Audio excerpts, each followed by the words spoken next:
বন্ধুরা, আমি আজকে রয়েছি হচ্ছে মিশন পাড়া এবং মিশন পাড়া যে মূল মহল্লাটা সেখানে। আর মিশনের ঠিক পাশ দিয়ে একটা রাস্তা গলি গেছে মিশন পাড়ার ভিতরে, এই জায়গাটায়।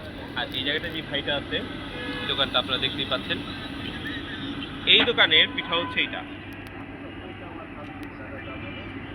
তো পিঠাটা দেখলে আপনি বুঝতে পারবেন যে এটার শৈল্পিকতা কোথায়। এটা হচ্ছে এর দানাগুলো বেশ বড় বড়, এই দানাগুলো বেশ বড় বড় এবং হ্যাঁ হ্যাঁ পানি। এটা সেদ্ধ, পুরোটাই সেদ্ধ হয়েছে, এটা আর কি এর মূল বিশেষত্ব।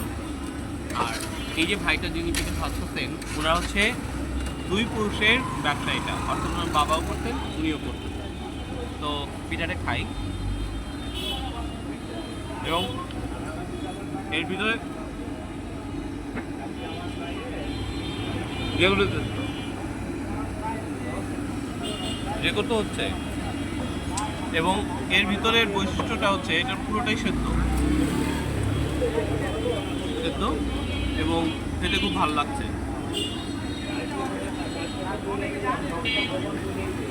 আপনারা মিশনপাড়া আসলে অবশ্যই নারায়ণগঞ্জে এই পিঠাটা ট্রাই করতে পারেন।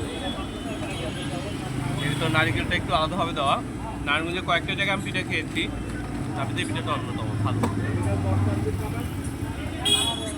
তো ওনাদের দুই পুরুষের ব্যবসা, আপনারা চাইলেই নির্দ্বিধায় এখানে এসে পিঠা খেতে পারেন। ভালো থাকবেন।